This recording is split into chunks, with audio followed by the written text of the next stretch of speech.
Hello everyone, I am Pallavi Mishra and welcome back to my channel learn to teach. तो जैसा कि आप सबको पता है कि आपका सेमेस्टर 1 के एग्ज़ाम स्टार्ट हो चुके हैं और आपका 16 दिसंबर को है sociological perspective of education paper number 2। ठीक है, तो इसकी हम लोग करने जा रहे हैं। आज जो यूनिट नंबर 2 के जो इंपॉर्टेंट टॉपिक्स हैं वो रह गए हैं, बाकी unit 1, unit 3 and unit 4 complete हो गई है। तो आज यूनिट 2 के इंपॉर्टेंट टॉपिक्स को भी कंप्लीट करेंगे। यहाँ से आपको क्वेश्चंस एग्जाम में ज़रूर देखने को मिलेंगे। ठीक है, तो वीडियो स्टार्ट करने से पहले जो लोग नए हैं उनको बताना चाहती हूँ कि इस चैनल पर मैं आपको कानपुर यूनिवर्सिटी या उसके एफिलिएटेड कॉलेज से जो बीएड कर रहे हैं सेमेस्टर 1, सेमेस्टर 2 एंड सेमेस्टर 3, 4 की तैयारी कराती हूँ। कंप्लीट यहाँ पर क्लासेस प्रोवाइड करती हूँ और साथ में पेड नोट्स भी प्रोवाइड कराती हूँ, बहुत ही ईजी और सिंपल लैंग्वेज में। ठीक है, तो आप चैनल पे पहली बार आए हैं तो सब्सक्राइब करिए और वीडियो पसंद आता है, अगर आपको इन्फॉर्मेटिव लगता है तो लाइक और कमेंट भी किया करिए। इससे से ज़्यादा इस वीडियो की रीच और लोगों तक पहुंचती है और मुझे भी मोटिवेशन और इनकरेजमेंट मिलता है। ठीक है, so let's start the video. अभी टाइम बिल्कुल भी नहीं बचा है, इसलिए पेड नोट्स के बारे में मैं नहीं बोल रही कि आपको सेम पीडीएफ यही पेड नोट्स में मिलती है जो मैं आपको वीडियोस में एक्सप्लेन कर रही हूँ। ठीक है, तो अगर आपने पेड नोट्स नहीं परचेज़ किया, वीडियो से ही प्रिपरेशन कर रहे हैं, तो यही कहना चाहूँगी कि एक पेपर और पेन लेकर बैठिए, कॉपी ले लीजिए और इन सारे पॉइंट्स को नोट करते जाइए, शॉर्ट में नोट करते जाइए, जिससे आपको ये सारी चीज़ें याद हो जाए। Okay, fundamental duties are a set of duties that citizen of India are required to perform. They are listed in Article 51A. तो जैसा कि हम सबको पता है कि संविधान में भारत के हर नागरिक को कुछ अधिकार दिए गए हैं। ठीक है, तो उस तरीके से अगर आपके पास हमेशा अधिकार है तो अधिकार के साथ आपकी जिम्मेदारी भी आती है, आपकी कुछ ड्यूटीज़ भी होती हैं। तो इन सेट ऑफ ड्यूटीज़ को आर्टिकल 51A में बताया गया है constitution of India, the 42nd amendment act of 1976। तो जो 42वां संविधान का संशोधन किया गया था 1976 में, उसमें 10 फंडामेंटल ड्यूटीज़ ए से लेकर जेड तक 51A में ऐड की गई थी of the constitution of India. ठीक है, लेटर बाद में क्या हुआ, 86th अमेंडमेंट एक्ट जब हुआ, आपका 86वां संविधान संशोधन 2002 में हुआ, तब इसमें एक 11th के में फंडामेंटल ड्यूटी के तौर पे ऐड किया गया 11th के। ठीक है, इसमें क्या क्या ड्यूटीज़ हैं वो हम आगे पढ़ेंगे। 11th के को वहाँ पर ऐड किया गया। चलिए देखते हैं। The fundamental duties are dealt with the article 51A under part 4। तो संविधान के कौन सा पार्ट है, ये 4th पार्ट है। द फंडामेंटल डिवोटीज लिखा, ड्यूटीज होंगी यहाँ पर, इसको करेक्ट कर लीजिएगा। Noted in the constitution are as follows. Number 1, respect constitution. Being a citizen of India, to abide by the Constitution, respects its ideals and institutions, the national flag and national anthem. तो आपको अपना जो constitution है उसकी respect करनी है, जो इसके आइडियल्स हैं, जो इनके इंस्टीट्यूशंस हैं, नेशनल फ्लैग, नेशनल एंथम, इन सब की रिस्पेक्ट करनी as a citizen of India. Respect noble ideals. The cherished and follow the noble ideals which inspired our national struggle for freedom. साथ में जो हमारे फ्रीडम फाइटर्स हैं, जिन्होंने हमारी फ्रीडम के लिए स्ट्रगल किया है, उनको की हमेशा हमको रिस्पेक्ट करनी है, उनकी जो पार्टिसिपेशन था उसको सेलिब्रेट करना है। To uphold and protect the sovereignty, unity and integrity of India.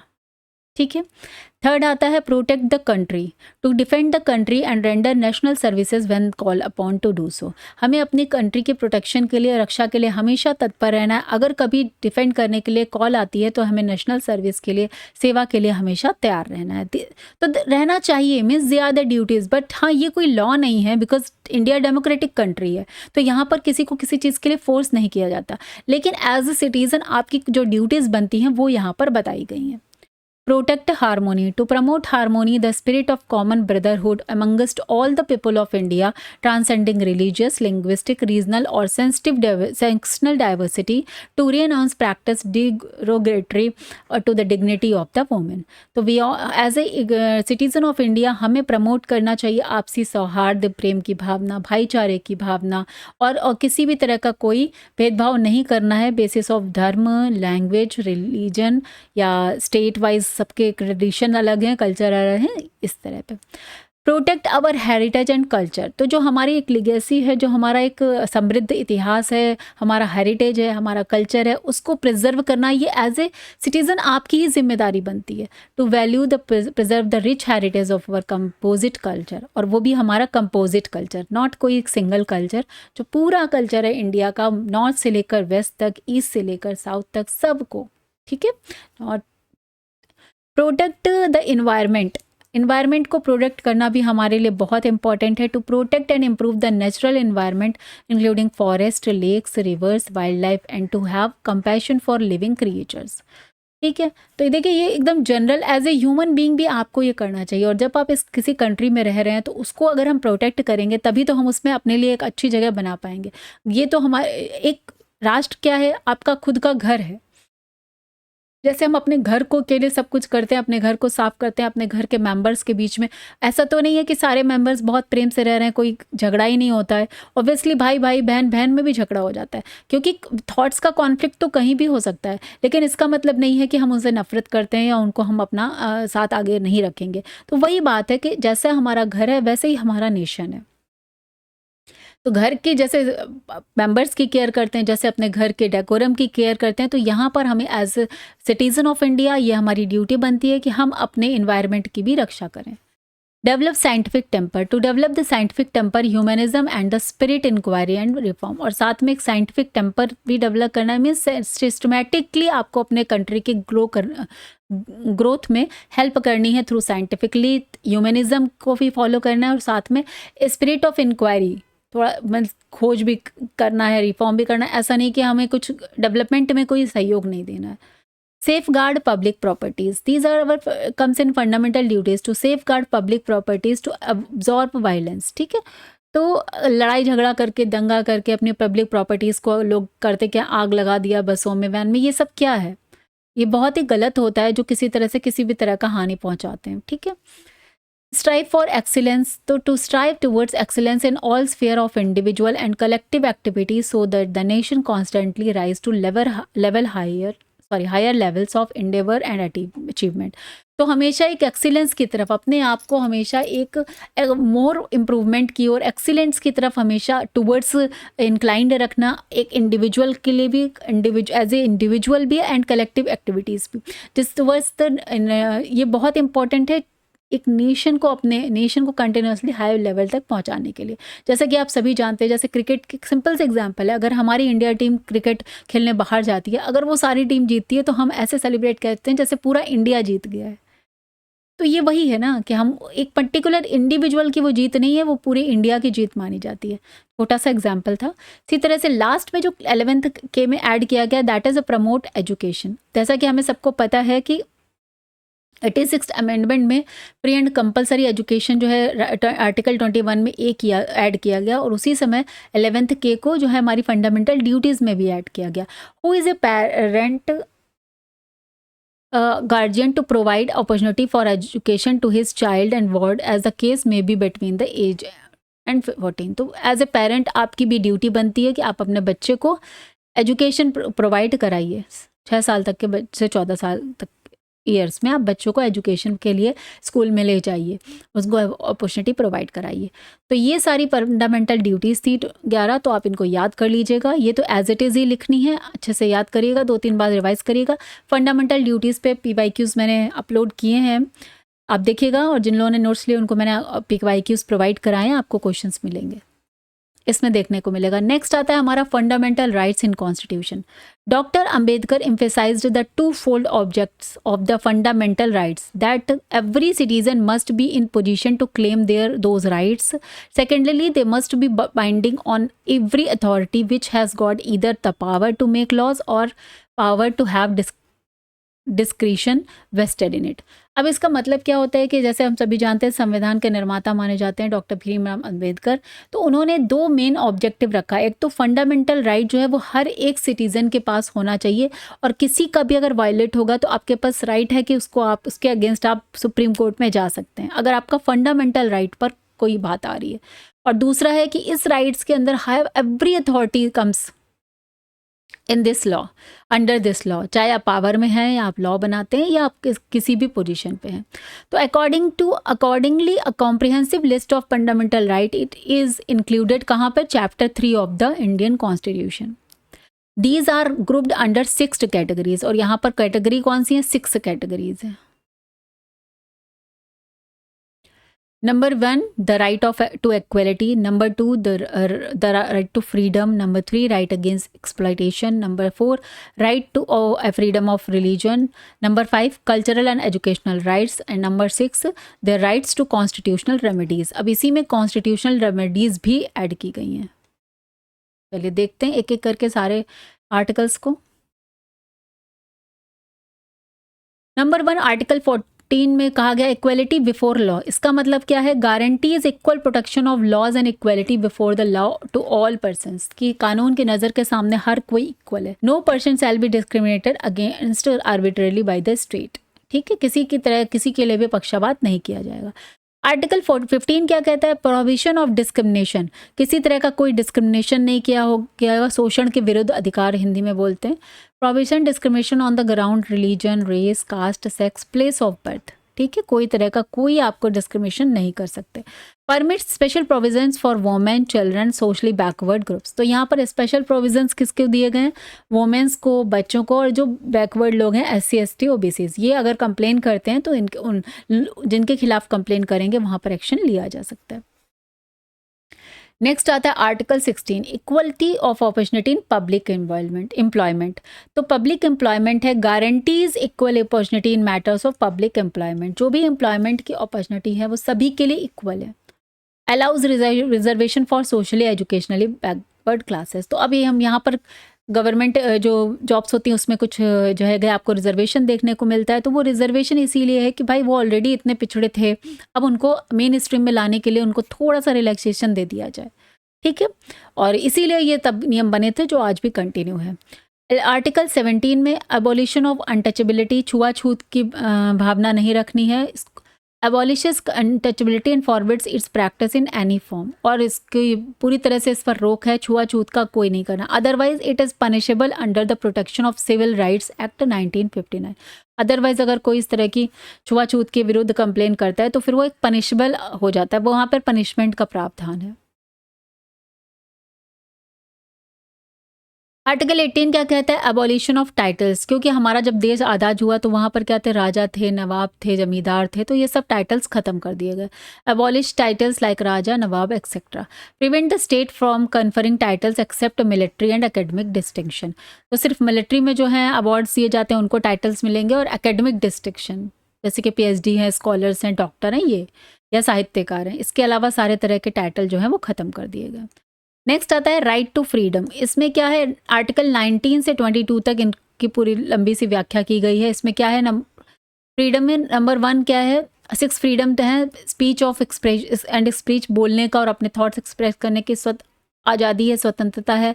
Assemble peacefully, अगर आप कहीं पे इकट्ठे होते हैं तो स्वतंत्रता है, आपको शांतिपूर्वक आप कर सकते हैं। जैसे आप देखते हैं कि लोग धरना प्रदर्शन करते हैं, शांतिपूर्वक करने का उनको अधिकार है। Freedom to form association and unions, आप यूनियन अपना बना सकते हैं। तभी आप देखते हैं बड़ी बड़ी कंपनीज़ में यूनियन बनी होती है ना, बैंक्स में यूनियन है, तो आप स्वतंत्रता है आपको अपनी एसोसिएशन यूनियन बनाने की। Freedom to move freely throughout the India, इसके अलावा आपको इंडिया में कहीं भी जाने की पूरी तरह से स्वतंत्रता है, कहीं भी जा सकते हैं, कहीं भी रह सकते हैं, कहीं भी मकान खरीद सकते हैं, कहीं भी सेटल हो सकते हैं, किसी भी पार्ट में आके जॉब कर सकते हैं। तो freedom to move freely throughout the India.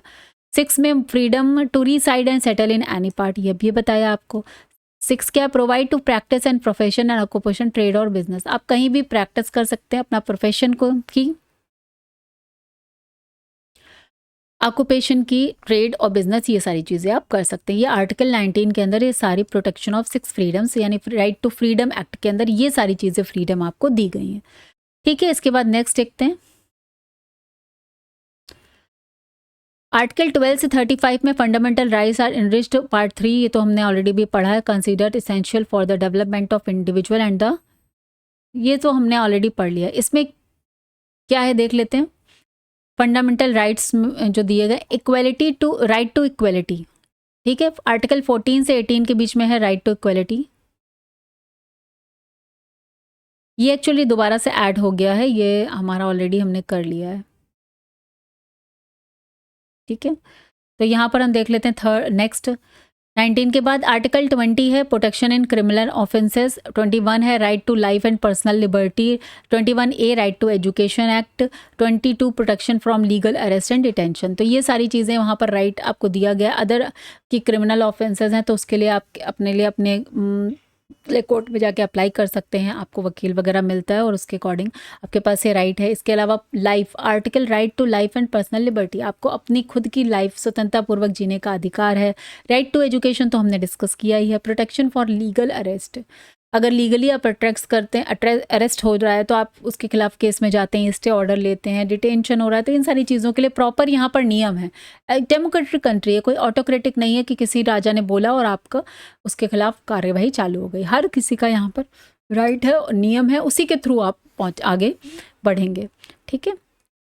Right against explanation, तो उस केस में बहुत सारे कई बार होता है कि आप जो गिल्टी हैं, अपराधी हैं, वो छूट भी जाते हैं क्योंकि उनको बेल मिल जाती है। ओके जब तक आप पूरी तरह से अपराधी प्रूव नहीं हो जाते आपको सज़ा नहीं मिल सकती। बट वही है कि डेमोक्रेसी है, बहुत सारे फ़ायदे हैं तो कुछ नुकसान भी हो जाते हैं। राइट अगेंस्ट एक्सप्लॉयटेशन, यहाँ पर आर्टिकल 23 से 24 में बताया गया, aim to protect individual from exploitation. तो इसका एम बेसिकली क्या है कि किसी भी तरह का कोई एक्सप्लॉयटेशन ना हो। आर्टिकल 23 क्या कहता है, prohibited human trafficking and force labour. तो फोर्स लेबर और ह्यूमन ट्रैफिकिंग जो है वो आर्टिकल 23 के अंदर निषेध है। आर्टिकल 25 में देखिए यहाँ पर चाइल्ड लेबर के लिए भी कहा गया हैजार्डर ऑक्यूपेशन बिलो 14 ईयर्स। तो 14 साल से नीचे बच्चों को नहीं, अक्सर फैक्ट्रीज में काम लोग करवाते थे पहले लोग, तो वो सब बैन है एक तरह से। अगर कहीं पाया जाता है और उसके खिलाफ कोई कार्रवाई कर दे, कोई कंप्लेन कर दे, तो फिर उसके खिलाफ एक्शन लिया जा सकता है। Educational relevance encourages child protection and educational access over child labour. तो ये सारी चीज़ें हमने डिस्कस कर ली। Next, right to freedom of religion. चलिए नेक्स्ट देखते हैं, right to freedom of religion. Article 25 से 28 तक ये बताया गया है कि यहाँ पर इंडिया के अंदर भारत में रहने वाले सभी धर्मों के लोगों को अपने अपने धर्म का प्रचार करने की, प्रसार करने की, प्रैक्टिस करने की, त्यौहार सेलिब्रेट करने की पूरी फ्रीडम है। ठीक है, इसी के अकॉर्डिंग 25 से 28 तक ये पूरे आर्टिकल्स बताए गए हैं। नंबर 1, 25 कहता है फ्रीडम ऑफ रिलीजन, सभी को अपना धर्म मानने की स्वतंत्रता है। तो आर्टिकल 26 कहता है मैनेज रिलीजियस इंस्टीट्यूशंस, अपने धर्मों के आप रिलीजियस इंस्टीट्यूशन, मंदिर, मस्जिद, मदरसा वगैरह सब आप बना सकते हैं। आर्टिकल 27 कहता है no taxes for religious promotion, किसी भी तरह का अगर आप प्रमोशन करते हैं धर्म के नाम पर तो वहाँ टैक्स नहीं लगता। एक छोटा सा एग्जांपल शायद मैंने सुना है कि अगर आप दान वगैरह देते हैं मंदिरों में तो उसकी अगर रसीद आपको मिल जाती है तो उस पर टैक्स नहीं लगता है। नेक्स्ट है article 28, no religious instructions in state funded institutions, लेकिन किसी भी तरह का धार्मिक प्रचार प्रसार जो स्टेट मतलब जो गवर्नमेंट के द्वारा फंडेड इंस्टीट्यूशंस हैं वहाँ पर किसी भी तरह का कोई एक धर्म का प्रचार प्रसार इंस्ट्रक्शंस नहीं होंगे। ठीक है, तो ये आ गया। नेक्स्ट हम देख लेते हैं कल्चरल एंड एजुकेशनल राइट्स जो आर्टिकल 29 से 30 में दिए हुए हैं। Protects the right of religious linguistic minorities, तो जो रिलीजियस हमारे यहाँ माइनॉरिटीज़ हैं और जो लिंग्विस्ट है, लैंग्वेज के बेसिस पे माइनॉरिटीज़ हैं, उनके जो अधिकारों की रक्षा करता है article 29-30। Right to conserve language, script and cultures, और right of minority to establish and administration educational institution. तो यहाँ पर वो मदरसे की बात आती है कि उनको राइट है, दे आर इन माइनॉरिटी, तो उनको राइट दिया गया है कि वो अपने एजुकेशनल इंस्टीट्यूशंस जो है चला सकते हैं, जिससे वो अपनी लैंग्वेज को, अपने स्क्रिप्ट को, अपने कल्चर को जो है कंजर्व कर सके, बचा के रख सके। Right to constitutional remedies, article 32 आता है जहाँ पर कॉन्स्टिट्यूशन जो इतने सारे हम लोगों ने राइट पढ़े, अपने अधिकार हैं, तो इनके लिए कॉन्स्टिट्यूशन में एक रेमेडी दी गई है। रेमेडी मीन्स क्या हो गया कि अगर ये वायलेट हो रहा है, ये अधिकारों का हनन हो रहा है, आप किसी भी एक नागरिक को इस तरह के सारे अधिकार नहीं मिल रहे हैं, तो वो क्या करेगा? तो इन दैट केस वो क्या कर सकता है, वो सुप्रीम कोर्ट में जाके अपील कर सकता है। Allow any citizen to move supreme court और high court if their fundamental rights are violated. तो ये आर्टिकल 32 में बताया गया। The court can issue writs, इसी के बेसिस पर यहाँ पर रिट्स भी कोर्ट जो है इशू कर सकता है, जिसमें हैबस कार्पस है, मैंडेमेंस है, प्रोहिबिशन है, सेरिटोरी है एंड क्यू वारंटो है। तो दीज आर द रिट्स हैं। इनकी इतनी डिटेलिंग आपको नहीं पड़ी, आपको सिर्फ टॉपिक ही आएगा पूरा एक साथ बोलने को। एजुकेशनल रेलेवेंस हमें सबसे इंपॉर्टेंट है, हमें उसी के कॉन्टेक्स्ट में चीज़ें पढ़नी कि safeguard to all other rights including educational rights. तो धार्मिक चीज़ों में एजुकेशनल रिलेवेंस है, मतलब एजुकेशन के जो राइट्स हैं उन वो, और साथ क्योंकि जैसा कि मैंने बोला कि हर धर्म को अपने एजुकेशन का, अपने धर्म का प्रचार प्रसार प्रैक्टिस करने की का आज़ादी है। साथ में एजुकेशनल भी राइट टू एजुकेशन एक्ट है, तो अगर वो भी कहीं पर जो है किसी का उसके एजुकेशन का राइट वायलेट हो रहा है तो उसके रिगार्डिंग भी वो जो है जा सकते हैं कोर्ट में। फीचर ऑफ फंडामेंटल राइट्स, तो इसमें जो है फीचर्स अगर हैं तो वो कैसे आप लिखेंगे? They are justiciable means can be enforce by law court. अगर कोर्ट ने ऑर्डर दिया कि अगर किसी भी व्यक्ति का जो है फंडामेंटल राइट जो है वो वायलेट हो रहा है, उसको उसका लाभ नहीं मिल पा रहा है, मीन्स हनन हो रहा है, तो जस्टिस इसके न्याय दिया जा सकता है by court. Applicable to citizens and some also non citizens, कुछ सिटीजन्स के लिए एप्लीकेबल तो है ही इंडिया के, और कुछ उसमें से नॉन सिटीजन्स के लिए भी हैं। Can be restricted during national emergency, लेकिन इस तरह के जो सारे फंडामेंटल राइट हैं, अब आप कहीं अगर इमरजेंसी देश में लगी हुई है तो उस समय ये रिस्ट्रिक्ट किया जाता था, सिर्फ एक्सेप्ट 20 एंड 21, जिसमें जो है जीने का लाइफ का अधिकार बताया गया जो बेसिक नीड है। ठीक है, तो वो तो सभी के पास रहेगा, भी जीवन का जीने का तो अधिकार सबके पास है, तो वो दो अधिकार जो हमने ऊपर पढ़े हैं। Parliament can amend them but not destroy there basic structure, तो पार्लियामेंट इसमें थोड़ा बहुत जो है अमेंडमेंट कर सकती है, लेकिन इसको पूरी तरह से डिस्ट्रॉय नहीं कर सकती। जैसे कि पहले संपत्ति का अधिकार भी मौलिक अधिकारों में जुड़ा हुआ था, लेकिन बाद में उसको हटा दिया गया। ठीक है, fundamental rights are the foundation of Indian democracy, तो दीज आर द राइट्स जो कि फाउंडेशन बनाते हैं डेमोक्रेसी, इंडिया की डेमोक्रेसी में, तभी इसको पार्ट 3 में जो है बताया गया है। They ensure that every citizen has a freedom to live with dignity, equality and justice, तो आप इसको इंट्रोडक्शन में भी डाल सकते हैं। For educators and learners these rights promote inclusive education, freedom of thought and cultural respect. अब education के पॉइंट ऑफ व्यू से अगर क्वेश्चन आ जाता है कि एज ए टीचर या इन एजुकेशन में आप फंडामेंटल राइट्स की क्या इंपॉर्टेंस है, तो आप इसी चीज़ को अपनी लैंग्वेज में लिखेंगे कि for educator learner these fundamental right क्या करते हैं, हमें प्रमोट करते हैं इंक्लूसिव एजुकेशन को। Since every citizen has rights, these are the right जो हमने ऊपर डिस्कस किए, तो उनको अधिकार है, शिक्षा का अधिकार है, वो ले सकते हैं। आर्टिकल 21A में हमें दिया गया है शिक्षा का आधार। फ्रीडम ऑफ थॉट्स, हम अपने थॉट्स को, विचारों को, अपने प्रैक्टिसेस को, अपने बिलीफ को, अपने धर्म को फॉलो कर सकते हैं, उसकी प्रैक्टिस कर सकते हैं। कल्चरल रिस्पेक्ट, हमें एक दूसरे के कल्चर के रिस्पेक्ट करनी है। तो इस तरीके से आप एजुकेशनल इम्प्लीमेंटेशन की भी बात यहाँ पर बता सकते हैं कि एज ए टीचर आपको बच्चों को सिखाना है कि सर्वधर्म समभाव की भावना बतानी है, कि सभी धर्मों के प्रति आपका रिस्पेक्ट और आदर होना चाहिए। यहाँ पर India, since India is a diversified democratic country. Now next आता है आर्टिकल्स रिलेटेड टू एजुकेशन। इस पर लॉन्ग क्वेश्चन आ जाता है कि what are the articles related to education given in the constitution. तो चलिए स्टार्ट करते हैं। Directive principle of state policy, जो पार्ट 4 है, ये जो है आर्टिकल रिलेटेड टू एजुकेशन है। इसमें देखते हैं the name of directive principle of state policy. जो लोग पढ़ रहे हैं वो उसको DPSP भी बोलते हैं। जो लोग पहले इसको पढ़ा होगा किसी अपने, बहुत सारे आर्ट्स के जो है सब्जेक्ट्स होते हैं उसमें पढ़ाया जाता है। shows that these are actually directions given to the constitution of the state to adopt the policies which would help to establish a just society in India। तो ये जो है DPSP या directive principles of state policy, एक तरह का direction दिया गया था स्टेट को, जो है हमारे इंडिया में different types of state, different states हैं पूरे 29, तो उन सबको ये कॉन्स्टिट्यूशन में उनके लिए बताया गया था कि उनको जो भी पॉलिसीज़ वही वो अडॉप्ट करेंगे, जिससे इंडिया के अंदर जो सोसाइटी है, इंडियन सोसाइटी, उसमें एक न्यायपूर्ण हो, जस्ट सोसाइटी का एनवायरनमेंट डेवलप हो, मीन्स एक न्यायपूर्ण वो होना चाहिए for every citizen. They aim of these instructions to create proper economic social conditions in which citizen of India can lead a good life. तो उनको इसी तरह की पॉलिसीज लेकर आनी है जो economically and socially condition of India और सिटीजन ऑफ इंडिया को सपोर्ट करे, जिससे वो एक अच्छी लाइफ को जी सकें। नेक्स्ट देख लेते हैं the idea of democracy need not to be only political. यहाँ पर सिर्फ डेमोक्रेटिक, इसी का मतलब ये नहीं है कि ये पॉलिटिकल एजेंडा है कि डेमोक्रेसी है क्योंकि हम लोग अपनी गवर्नमेंट को खुद चुनते हैं, वोटिंग करते हैं। ये पॉलिटिकल एजेंडा नहीं है। डेमोक्रेसी का मतलब है हर चीज़ में आपको स्वतंत्रता हो, अपने विचारों को रखने की, अपना जो बिलीफ सिस्टम है, आपके अधिकारों का हनन ना हो, उसको डेमोक्रेसी का आइडिया बताया जाएगा। It can also be extended to the social economic life of the people. तो ये एक तरह से जो लोगों की सोशल लाइफ है, जो इकोनॉमिक लाइफ है, उस वहाँ तक एक्सटेंड है। Some of the principles are in the form of social and economic rights. For example the right to work, तो राइट टू वर्क है the right to free and compulsory education of children up to the age of 14, right to equal wages for equal work, और right the adequate livelihood. तो these are the right है, ये सभी के लिए है। Social economic background को rights देते हैं यहाँ पर कि हर व्यक्ति को काम करने का अधिकार है, हर व्यक्ति को फ्रीडम है अपने बच्चों को पढ़ाने के लिए, कंपल्सरी है फ्रीडम एजुकेशन है टू द एज ऑफ 14। हर किसी को ये अधिकार है कि वो जो इक्वल काम करेगा तो इक्वल वेज मिलेगा, इक्वल उसको मेहनताना मिलेगा। हर किसी को अधिकार है एक अच्छी लाइफ जीने का।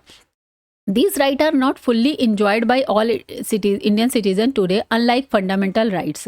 The right mentioned in this part are not justiciable. बस इसमें यही है कि ये सारे डायरेक्शंस दिए गए हैं, ये जो स्टेट को ये राइट्स बताए गए हैं, बट ये अभी भी इस तरह से हम लोग सुनते हैं, सुनने में तो बहुत अच्छे लगते हैं, बट कहीं ना कहीं ये पूरी तरह से आपको ग्राउंड पे देखने को नहीं मिलेगा। तो दिस मीन्स अभी भी इस तरह की पूरी जो लाभ है उनको नहीं मिल पा रहा है, जैसा कि, लेकिन ये क्या है, ये कैसे राइट है, ये सिर्फ एक डायरेक्शन है टुवर्ड्स स्टेट, तो इसलिए ये जस्टिसेबल नहीं है। मतलब अगर किसी को कुछ नहीं मिल पा रहा है या स्टेट को ऐसी पॉलिसी बना रहा है तो आप उसके लिए सुप्रीम कोर्ट में न्याय मांगने नहीं जा सकते। तो यहाँ पर ये राइट्स जो हैं नॉट जस्टिसेबल हैं, जो डायरेक्टिव प्रिंसिपल्स में स्टेट पॉलिसी के लिए बने थे कॉन्स्टिट्यूशन में, ठीक है। जबकि मौलिक अधिकार जो हमें मिले हैं वो कैसे हैं, वो जस्टिसेबल है, उसके लिए आप अकॉर्डिंग टू आर्टिकल 32 कोर्ट जा सकते हैं। The Constitution, however, tells the state that whoever runs the government that it must not forget that these long-term aims it should be achieved them in reality. तो ये सभी को पता है कि जब कॉन्स्टिट्यूशन बना आफ्टर इंडिपेंडेंस तो वो एक लॉन्ग टर्म प्रोसेस के लिए बना था कि धीरे धीरे ये चेंज आएंगे। तो वही लिखा है कि कॉन्स्टिट्यूशन में बताया गया कि जो ये सारे चेंज हैं, ये एम्स हैं, ये लॉन्ग टर्म हैं, but it should try to achieve them in reality. लेकिन कोशिश पूरी होनी है स्टेट की तरफ से, गवर्नमेंट की तरफ से, कि इनको जो वास्तविकता में भी अचीव किया जा सके। If the government makes a law enforce of any these principles, it cannot be questioned in court or law on the ground that it violates if the guaranteed fundamental right. ठीक है, तो एक तरह से इसमें बस इतनी सी यहाँ पर ये बताया गया कि ऐसा नहीं है कि अगर इन प्रिंसिपल्स को ध्यान में रखते हुए गवर्नमेंट कोई लॉ बनाती है तो उनको जो है फिर क्वेश्चन नहीं किया जा सकता कोर्ट में, या लॉ उसको वही चैलेंज नहीं कर सकते हैं जब तक वो आपके फंडामेंटल राइट्स को वायलेट नहीं कर रहे हैं। तो स्टेट की गवर्नमेंट कोई ऐसी पॉलिसी बना सकती है इन जो प्रिंसिपल्स को ध्यान में रखते हुए, ठीक है। नेक्स्ट अब देख लेते हैं आर्टिकल 41 जो हमने अभी पढ़ा, right to work, education and public assistance. The state shall within its economic capacity make effective provisions for securing the right to work, education and public assistance in case of unemployment, old age, sickness and disablement. तो जो है जो state जो government है वो जो है economic लोगों को प्रोवाइड कराएगी, उनकी मीन्स सरकार एक तरह से आप समझ लीजिए इन वर्ड वन की भलाई का काम करेगी। जो भी बेरोजगार हैं, जो भी ओल्ड पीपल हैं, जो भी बीमार लोग हैं, जो डिसेबल्ड हैं, उनकी भलाई का काम करना है, राइट, ये उनका काम है, ठीक है। नेक्स्ट है it reflects the state's responsibility to promote education support weaker section. तो इसके थ्रू आप जो स्टेट है वो ऐसी पॉलिसीज बनाएगा और उसकी रिस्पॉन्सिबिलिटी बनती है कि एजुकेशन को प्रमोट करे और जो वीकर सेक्शन है समाज का उसको सपोर्ट करे, but it is not justiciable, not enforce. तो जो ऊपर पैराग्राफ था उसी को यहाँ पर इस तरह से पॉइंट में लिख दिया गया है। अगर कोई पॉइंट में पढ़ना चाहे तो ऐसे लर्न कर सकता है, अदरवाइज ऊपर वाला स्टेंजा ही इनफ है, ठीक है। तो 41 आर्टिकल हमने ऑलरेडी डिस्कस कर लिया। अब यहाँ पर आता है article number 45। Okay, so provision for early childhood care and education, ये भी स्टेट के रिगार्डिंग है, 45 आर्टिकल में है। The state shall endeavour to provide early childhood care and education for all children until they complete the age of 6 year. तो ये ECC जो से हम लोग जानते हैं के नाम से जानते हैं, अर्ली चाइल्डहुड केयर भी, जिसमें आंगनवाड़ी वगैरह आपने सुना होगा, गाँव में हो रहता है। Earlier it promised free education up to 14 years, now shifted to article 21A। तो पहले यहाँ पर एज की 6 ईयर 8 to 14 था, बट अभी वो आर्टिकल ए में already right to education act बन चुका है। Focus on pre primary education, ठीक है। प्री प्राइमरी जो क्या बोलते हैं आंगनवाड़ी, जो बच्चों का प्ले ग्रुप की बात होती है, अंडर 6। आर्टिकल 46 क्या कहता है, promotion of education and economic interest of weaker section. The state shell promote the special care and educational economic interest of the weaker sections of the people and particular the schedule caste and schedule tribes. ठीक है, तो ये सारी चीज़ें already हमने खूब discuss किया, article के अकॉर्डिंग आप याद कर लीजिएगा। Encourages the state to provide scholarships, hostels, free books and special coaching, aims to remove social inequalities and support inclusive education। तो these are the directive principles given in the constitution। ठीक है, तो directive principles को भी direct जो है question आता है, तो आप इस तरीके से पूरा आर्टिकल वाइज भी लिख सकते हैं। आर्टिकल रिलेटेड टू एजुकेशन में डायरेक्टिव प्रिंसिपल पूछा जाए, या फिर आप इस तरीके से जो नेक्स्ट हम देखेंगे educational provisions in the constitution. ठीक है, तो इसके बारे में भी पढ़ेंगे, ये नेक्स्ट टॉपिक है आपका।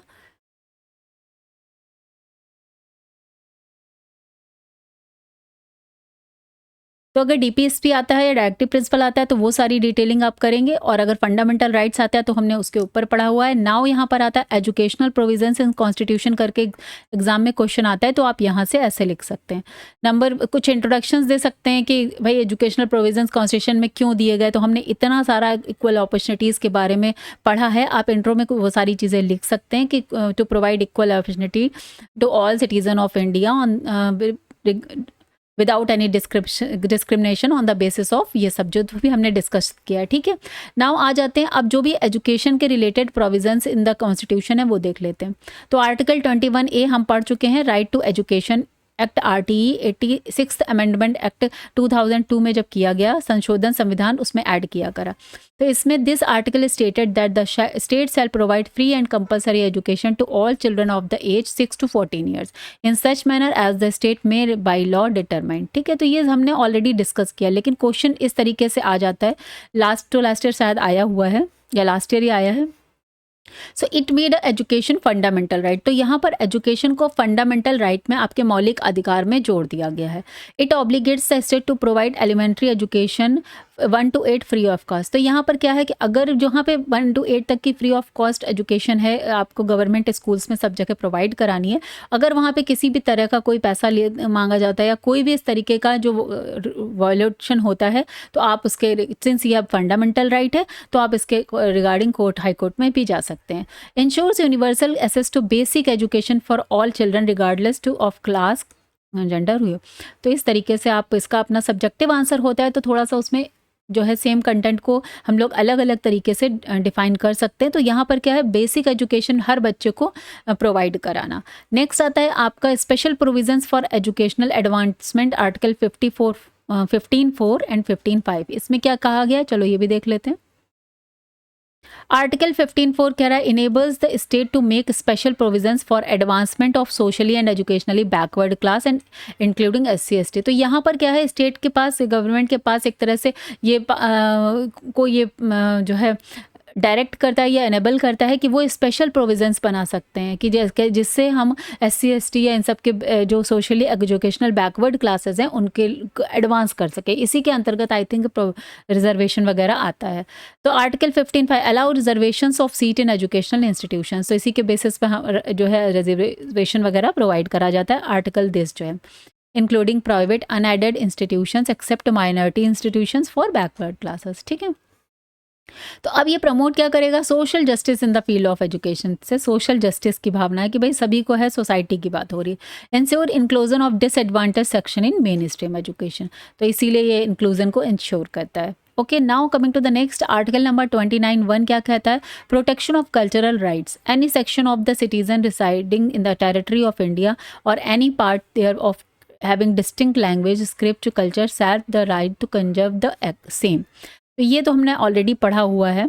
Citizen can preserve promote cultural identity through education. Since यहाँ पर एजुकेशनल बोला है तो इसलिए हम लोग इसको एजुकेशन वाला अगर क्वेश्चन आता है तो उसमें इस तरीके से लिखेंगे। Protect the interest of linguistic and cultural minorities, ये हमने ऑलरेडी पहले डिस्कस कर लिया है।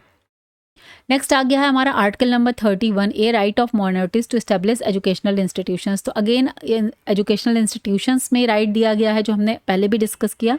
देखिए जैसे फंडामेंटल राइट आते हैं तो वहाँ पर भी आप सब कुछ लिखेंगे, फिर अगर एजुकेशन से रिलेटेड राइट्स आते हैं तो आप इस तरीके से जो एजुकेशन वाले हैं वो यहाँ पर ऐड कर सकते हैं। ठीक है, तो ऐसा आपको दिख रहा है बहुत ज़्यादा, लेकिन बेसिकली आप उसी चीज़ को दोबारा यहाँ पर पढ़ रहे हैं। तो एक बार सारे आर्टिकल्स को एक साथ एक जगह पर लिख कर अपना नोट बन में कर लीजिएगा तो आपको याद हो जाएगा, क्योंकि इसमें आप आर्टिकल में अब आप कुछ और नहीं लिखेंगे। अगर आर्टिकल्स हैं तो यही आपको सेम एज इट इज़ ही लिखने हैं। All minorities whether based on religion और language shall have the right to establish and administer educational institutions of their choice. ठीक है, तो इसीलिए आपने देखें क्रिश्चियन के मिशनरी स्कूल्स भी होते हैं यहाँ पर, साथ में मदरसा वगैरह है। तो वो इसीलिए है क्योंकि यहाँ पर आपके माइनॉरिटीज़ को अपना हक है, अपने राइट हैं बेसिकली एजुकेशनल इंस्टीट्यूशन अपना बनाने के लिए। Provide autonomy to minority countries, तो यहाँ पर एक तरह की स्वतः है, उनको ऑटोनॉमी है उनकी कि वो अपनी कम्युनिटीज़ को प्रोवाइड करती है। Such institutions are entitled to special rights and protection specially regarding admission and management. Next आता है हमारा आर्टिकल नंबर 28, क्या कहता है? Religious instructions in educational institutions. Religious instructions is prohibited in state funded institute, तो वही जो हमने पहले भी शायद डिस्कस किया। आर्टिकल 28 यही कहता है कि अगर गवर्नमेंट स्कूल एडेड या state funded means aided institutions हैं तो वहाँ पर किसी भी तरह का कोई रिलीजियस इंस्ट्रक्शन नहीं दिया जा सकता है। ओके, क्योंकि हमारा इंडिया जो है उसका कोई एक धर्म नहीं है, सेकुलर कंट्री है ना, कोई पर्टिकुलर धर्म को वो प्रमोट नहीं करता, फॉलो नहीं करता। Institutions run by private bodies और trust are permitted to provide such instructions unless funded entirely by government. अगर गवर्नमेंट के द्वारा आपकी फंडिंग नहीं है, आप प्राइवेट इंस्टीट्यूशन हैं, तो वो ये काम कर सकते हैं। लेकिन अगर आप गवर्नमेंट से फंडेड वो स्कूल है, स्टेट फंडेड इंस्टीट्यूशंस हैं, तो वो किसी भी तरह के धर्म का प्रचार प्रसार नहीं कर सकते। Protects the secular character of public education, तो यही अभी हमने डिस्कस किया।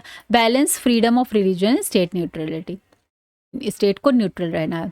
नेक्स्ट आता है article number 35A, instruction in mother tongue. It shall be the endeavour of the every state and of every local authority to provide educate facilities for instructions in the mother tongue at the primary stage. तो mother tongue में सिखाने को बहुत इसमें प्रमुखता दी गई है article 350A में। Specially belonging to the linguistic minority groups, जो माइनॉरिटी ग्रुप्स हैं जो लोकल लैंग्वेजेस को बोलते हैं, तो उनको मदर टंग में आप पढ़ाएं, ऐसा इंस्ट्रक्शन है एजुकेशन को लेके। ठीक है, promotes linguistic inclusion, emotional development of children, तो ये क्या प्रमोट करता है? जो लिंग्विस्टिक लैंग्वेज का इंक्लूजन के लैंग्वेज को इंक्लूड किया जा रहा है और साथ में emotional development of child. encourages states to support और regional languages in primary education. Next आता है हमारा आर्टिकल 350B, क्या कहता है? Special officer for linguistic minorities provide for the appointment of a special officer by the president to look into the safeguard provided for linguistic minorities specially in the field of education. तो यहाँ से एक special officer जो है वो provide किया जाएगा कि लिंग्विस्टिक माइनॉरिटीज़ के लिए, जो प्रेसिडेंट जो है उसको अपॉइंट करते हैं, जो ये ध्यान रखता है कि किसी भी तरह का कोई रूल यहाँ पर वायलेट तो नहीं हो रहा है। उनको प्रॉपर जो लैंग्वेज के बेसिस पर जो माइनॉरिटीज़ हैं उनको प्रॉपर जो है सपोर्ट मिलना चाहिए as per the constitution. Ensures that in linguist rights are protected in educational institutions. To officer the officer submitted annual report to the president.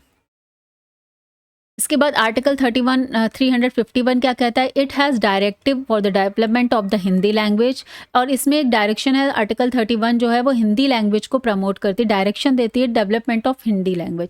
It is the central government specific responsibility to nurture Hindi language. तो Hindi language को promote करते हैं कि उसको जो है आपको government specific responsibility, एक उत्तरदायित्व बनता है सेंट्रल गवर्नमेंट का कि वो नर्चर हिंदी लैंग्वेज को डेवलपमेंट या नर्चर करने में हेल्प करें। शेड्यूल, इसके बाद जो है शेड्यूल है हमारा जो 7th, वहाँ पर एजुकेशन को कॉन्करेंट लिस्ट में डाला गया है। आफ्टर 42nd अमेंडमेंट 1976 में जो हुआ था, जो संशोधन हुआ, उसमें क्या हुआ? Education was transferred to the state list to the concurrent list. Concurrent list का मतलब क्या होता है कि एजुकेशन अब दोनों का काम, सेंटर और स्टेट दोनों उसके लिए पॉलिसी और जो है रूल्स लॉज बनाएंगे। तो now both centre and state can make laws on education, promotes uniformity coordination in educational policies across India. So इसीलिए देखिए NEP 2020 सेंट्रल गवर्नमेंट से स्टार्ट हुई, बट स्टेट्स भी उसको अपने अपने उसमें लागू कर रहे हैं, जिससे एक यूनिफॉर्मिटी बन सके एजुकेशन में। ठीक है, सभी जो हमारे पूरे एक वन नेशन वन पॉलिसी ऐसे बोलते हैं ना, जैसे कि, तो मीन्स एक तरह से पूरे across the India same kind of education system maintain किया जा सके, कोऑर्डिनेशन बने, एक यूनिफॉर्मिटी बने। ठीक है, बाकी यहाँ पे मैंने समरी प्रोवाइड करी है ये, तो ये आप लोग जो नोट्स लिए हैं वो पढ़ेंगे, और बाकी जो लोग पेंसिल पेपर लेकर वीडियो देख रहे हैं उन्होंने अभी तक सारे लिख लिए होंगे। ठीक है, चलिए हम आगे बढ़ जाते हैं। ये क्वेश्चन आया हुआ है एजुकेशन एंड डेमोक्रेसी।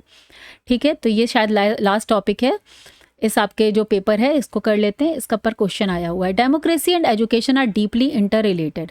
दोनों एक दूसरे से डीपली इंटर रिलेटेड है। ठीक है, एंड इंटरडिपेंडेंट, और एक दूसरे पे पूरी तरह से डिपेंडेंट भी हैं। कैसे? Democracy is a system of government based on equality, liberty, justice and participation, while education is the tool that empower individual to understand and exercise their democratic rights and duties effectively। तो democracy का मतलब क्या है? ये एक system of governance है। Government का वो सिस्टम जो किस पर बेस्ड होता है? इक्वलिटी पर, फ्रीडम पर, न्याय पर, और पार्टिसिपेशन का मीन्स कि आप खुद पार्टिसिपेट करते हैं अपनी गवर्नमेंट को चुनने में। सो डेमोक्रेसी बेसिकली ये है। अब एजुकेशन क्या है? वो टूल है जो हर एक व्यक्ति को एम्पावर करती है, पावर करती है कि वो अब समझ सके व्हाट इज हिज और her exact rights and duties in a democratic country. Democratic right और डेमोक्रेटिक ड्यूटीज़ आपको अगर समझना है तो उसके लिए आपको एजुकेटेड होना चाहिए। तो एजुकेशन वो टूल है। ठीक है, तो ये इसलिए दोनों ही इंटरडिपेंडेंट है। In a democratic society like India, education serves not just the purpose of knowledge transmission but also nation building, value inculcation and responsible citizen. तो यहाँ पर जहाँ पर एक डेमोक्रेटिक कंट्री है और साथ में डाइवर्सिफाइड कंट्री है, यहाँ पर एजुकेशन जो है वो बहुत ही इंपॉर्टेंट रोल प्ले करती है। जो हमारे सिर्फ इस पर्पस के लिए, नॉलेज देने के लिए नहीं, साथ में एक नेशन बिल्डिंग के लिए भी, एक वैल्यू एजुकेशन देने के लिए, एक रिस्पॉन्सिबल सिटीजन बनाने के लिए। ओके, नाउ नेक्स्ट देख लेते हैं सैलिएंट फीचर्स ऑफ डेमोक्रेसी क्या कहते हैं। Democracy is not just a form of government but a way of life that ensure the dignity of individuals, their participation in governance. Its key feature include, तो ये तो सारी चीज़ें हमने already discuss कर ली। अब क्या क्या की फीचर्स हैं? Number 1, popular sovereignty. Power lies in the hands of the people. Citizen elect their representative through free and fair elections. तो वी ऑल नो दैट कि इलेक्शंस होते हैं, हम अपने सरकार खुद चुनते हैं। Fundamental rights and freedoms. Democracy guarantees civil liberties, जो नागरिक की जो स्वतंत्रता है, such as freedom of speech, religion, education, which are essential for individual development. एक इंडिविजुअल के डेवलपमेंट के लिए जो बेसिक नीड्स हैं, स्वतंत्रता है, वो सारी जो है डेमोक्रेसी मेंटेन कर दी है, उसका फीचर होता है। अगर डेमोक्रेटिक गवर्नमेंट है आपके कंट्री में। Rule of law, every citizen is equal before law, और कानून के आगे सभी नागरिक समान होते हैं। There is no discrimination based on class, gender, caste and religion. ठीक है, नेक्स्ट आता है आपका secularism. A democratic nation like India is secular, respecting all religions equally and not promoting any specific religion. तो सेकुलरिज्म को हमने काफ़ी deep में पढ़ा है यूनिट 1 में। Accountability and transparency, elected leaders are answerable to the people, governance is based on transparency, justice and fairness. ठीक है, तो अब हम लोग संसद से लाइव भी देखते हैं कि वहाँ पे क्या चर्चाएं हो रही हैं। इसके अलावा इलेक्टेड जो लीडर्स होते हैं वो आंसरेबल होते हैं पीपल के, की मीन्स जवाबदेही बनती है उनकी। तो अकाउंटेबिलिटी एंड ट्रांसपेरेंसी है। Equality and social justice, democracy promotes equality in all sphere of life including political, social, educational domain. तो इक्वलिटी, आप इतना हमने पढ़ लिया कि आपको समझ में आ गया होगा। Equality and social justice promote करती है डेमोक्रेसी।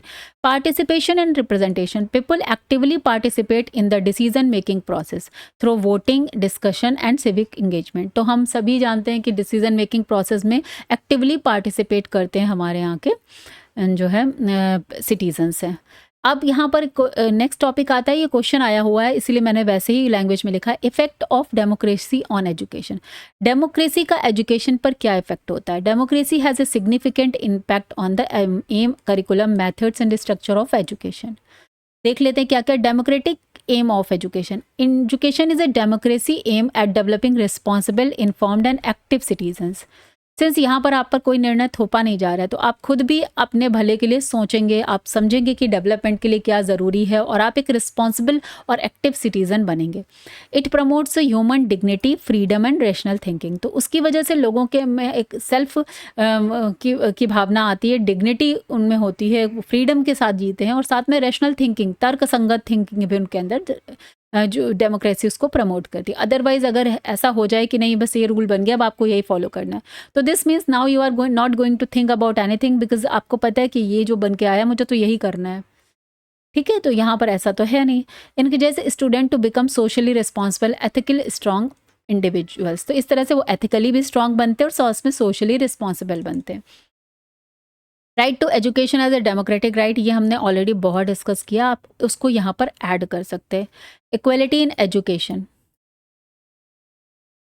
इक्वलिटी इन एजुकेशन भी हमने खूब अच्छे से जो है डिस्कस किया, उसको आप यहाँ पर ऐड कर दीजिएगा। A democratic government ensures equal educational opportunities for all regardless of caste, gender, economic status, religion. Implementation of inclusive education, reservation, scholarship schemes are result of this ideal. तो डेमोक्रेसी का यही जो है, क्योंकि इंडिया डेमोक्रेटिक कंट्री है ना, that is why इतना ज़्यादा हम लोग सोच रहे हैं अपनी जनता के लिए कि उनको कैसे मौलिक अधिकार देने हैं, कैसे उनको ज़्यादा से ज़्यादा सबको आगे लेकर आना है। यहाँ पर सोशियो इकोनॉमिक बैकग्राउंड या कास्ट या रिलीजन या उसके वजह पे वो कोई भी किसी भी तरह की कोई जो है आपके पक्षपात ना हो, सभी को रिजर्वेशन दो, स्कॉलरशिप दो, आगे बढ़ाओ। क्यों ऐसा सोचा जा रहा है? Because India is a democratic country. तो यही एजुकेशन पर इंडिया डेमोक्रेसी का एजुकेशन पर इम्पैक्ट है। भाई हम पढ़ रहे हैं ना करिकुलम फॉर डेमोक्रेटिक लिविंग, और इसीलिए डेमोक्रेटिक लिविंग के अकॉर्डिंग ही करिकुलम भी हमारा डिज़ाइन होता है। The curriculum is design to promote values like secularism, tolerance, cooperation and national integration. तो उसी तरह से हमारा करिकुलम भी डिज़ाइन होता है। पार्टिसिपेटरी लर्निंग मेथड, और उसी हिसाब से हमारे जो लर्निंग टीचिंग लर्निंग मेथड है वो भी उसी के अकॉर्डिंग बनेंगे, डेमोक्रेटिक एनवायरनमेंट के according. Emphasise is laid on interactive, learner centred and discussion based methods. Students are encouraged to express opinions, participate in group work and engage in democratic dialogue. समझ में आया? This means they can express their own thoughts, views, opinion, सब कुछ दे सकते हैं। Participation is important. Child centred जो है education को फोकस किया जा रहा है। ये सब इसीलिए क्योंकि डेमोक्रेटिक कंट्री, तो डेमोक्रेसी का एजुकेशन पे बहुत बड़ा रोल पड़ता है। Teachers role in a democracy, a teacher is democratic setup set act as guide, facilitator and value educator. तो यहाँ पे एज ए टीचर आपका रोल गाइड करना, फैसिलिटेट करना और वैल्यू एजुकेटर है की तरह है डेमोक्रेटिक सेटअप में। टीचर जो है वो प्रमोट करता है critical thinking, open mindedness, respect for diversity among learners. तो ये हमने टीचर का रोल ऑलरेडी बहुत डिस्कस किया हुआ है। School as a mini democracy, ठीक है, याद रखिएगा अगर इसी स्टेटमेंट से क्वेश्चन आ जाए। जैसे कि क्वेश्चंस जो पेपर 1 में है आपके, जो हमने अपने नोट्स में जो अपने वीडियोस में किया हुआ है, तो एक जो स्टेटमेंट है उसी को पूरा डिस्क्राइब करने को दे दिया है। तो उस तरह से ध्यान रखिएगा, आप लिखना आपको यही सब होता है। School practice self government through student councils, elections and participatory committees. तो हम देखते हैं एक छोटी सी डेमोक्रेसी वहाँ भी है कि स्कूल्स में भी हेड बॉय, हेड गर्ल, उसके बाद कॉलेजेस में तो बड़े बड़े चुनाव होते हैं, फिर वहीं से कुछ लोग तो लीडर उसी में बन जाते हैं, आगे जाके बड़े लीडर बन जाते हैं। तो वो क्या है, वो वहाँ पे एक छोटी सी मिनी डेमोक्रेसी आप समझ सकते हैं। Student learn about leadership, rights, duties, democratic functioning through real life experiences. तो वहाँ पर अगर स्कूल में ऐसा होता है, इलेक्शंस हो रहे हैं, वोट हो रहे हैं, लोगों स्टूडेंट के बीच से किसी को हेड बॉय, हेड गर्ल बनाया जा रहा है, तो क्या वो एक रियल लाइफ एक्सपीरियंस कर रहे हैं वहाँ पर डेमोक्रेसी का। Now coming to the conclusion, in a democracy education is not a privilege but a right and necessary. तो यहाँ पर एक डेमोक्रेटिक कंट्री जो है अगर, तो वहाँ पे एजुकेशन क्या है, वो कोई प्रिविलेज नहीं है, वो राइट है हमारा, उसकी ज़रूरत है। क्योंकि तभी आप समझ पाएंगे ना, क्योंकि डेमोक्रेसी का मतलब यही है कि आपको फ्रीडम है अपनी लाइफ के बारे में अच्छा सोचने का, आपको फ्रीडम ऑफ स्पीच है, आपको फ्रीडम है हर चीज़ की। तो उसके लिए अगर आप एजुकेटेड हैं तभी आप समझ पाएंगे what is right, what is wrong, what is our duties, what is our rights, सबके बारे में आप खुद समझ पाएंगे तभी जब आप एजुकेटेड होंगे, एम्पावर होंगे। तो education is very important in the country like democratic country. वैसे तो हर जगह इंपॉर्टेंट है, लेकिन हाँ कहीं कहीं जैसे कि ऑटोक्रेसी है, तो वहाँ पर क्या है कि जो है इंसान पीपल्स को अपना थॉट्स, फीलिंग्स रखने का ही अधिकार नहीं है। मान लीजिए बहुत सारे उनके अधिकारों का को पावर नहीं दी गई है, तो वहाँ एक अलग कहानी है। लेकिन डेमोक्रेटिक कंट्री के लिए education is very necessary tool. It is the most powerful tool for the empowerment of individuals and strengthening of democratic institutions. Education must aim to develop free, rational, and socially responsible citizen capable of contributing to a democratic society. Simple से example लेते हैं, अगर elections हैं तो पढ़े लिखे लोग और बिना पढ़े लोगों की वोटिंग स्तर में वो अपने जो कैंडिडेट है उसको पहचानने में, उसने जो प्रोमिस किए हैं, जो भी दिए, तो उनको एक जो है सही तरह से वो डिसीजन ले पाएंगे कि वो किसको वोट करें। Okay, therefore a healthy democracy depends on a sound, inclusive educational system that promotes equality, justice and participatory citizens. तो यहाँ पर आपकी जो है यूनिट 2 कंप्लीट हो गई है और यूनिट 3 एंड 4 हमने ऑलरेडी कंप्लीट कर दी है। इस यूनिट को पढ़ लीजिएगा, क्वेश्चंस आपको इससे मिलेंगे जितने अभी हमने किए हुए हैं। फंडामेंटल राइट पढ़ा है, फंडामेंटल ड्यूटीज़ पढ़ी हैं, कॉन्स्टिट्यूशनल प्रोविजंस हैं एजुकेशन से रिलेटेड और डायरेक्टिव प्रिंसिपल्स पढ़े हैं। तो ये 4 टॉपिक हैं, इसमें से क्वेश्चंस कल आपको देखने को ज़रूर मिलेंगे। आई होप आपको वीडियो पसंद आया है। चलिए मिलते हैं नेक्स्ट वीडियो में। Till then bye bye, take care and all the best.